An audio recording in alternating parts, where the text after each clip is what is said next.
Amazon کے جنگلات کی گہرائیوں سے ابھرنے والی یہ خبر دنیا کو ہلا دینے کے لیے کافی ہے۔ رات کے اندھیروں میں ایک ایسا منظر قید ہوا جسے دیکھ کر سائنسدان بھی سکتے میں آ گئے۔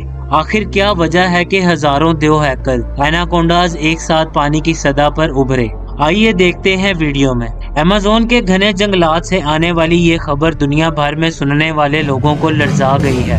رات کے سناٹے میں ایک خفیہ جھیل پر نصب نگرانی کے کیمروں نے ایسا منظر قید کیا جسے دیکھتے ہی ماہرین بھی حیرت میں ڈوب گئے۔ ہزاروں کی تعداد میں دیو ہیکل ایناکونڈاز ایک ساتھ پانی کی سطح پر ابھرے اور غائب ہوتے دکھائی دیے، جیسے پورا دریا سانپوں سے زندہ ہو گیا ہو۔ نائٹ ویژن فوٹیج کی سبز روشنی میں ان کی پیچو تاب کھاتے ہوئے وجود اور پانی کی لہروں کا لرزہ خیز امتزاج ایک ایسا سما پیش کرتا ہے جو فلمی مناظر کو بھی پیچھے چھوڑ دے۔ ماہرین حیاتیات کے مطابق اس پیمانے پر ایناکونڈاز کا اجتماع فطرت کے اسرار میں سے ایک ہے، کیونکہ یہ رویہ عام حالات میں تقریباً ناممکن سمجھا جاتا ہے۔ کچھ سائنسدان اسے ہجرت سے جوڑتے ہیں، جب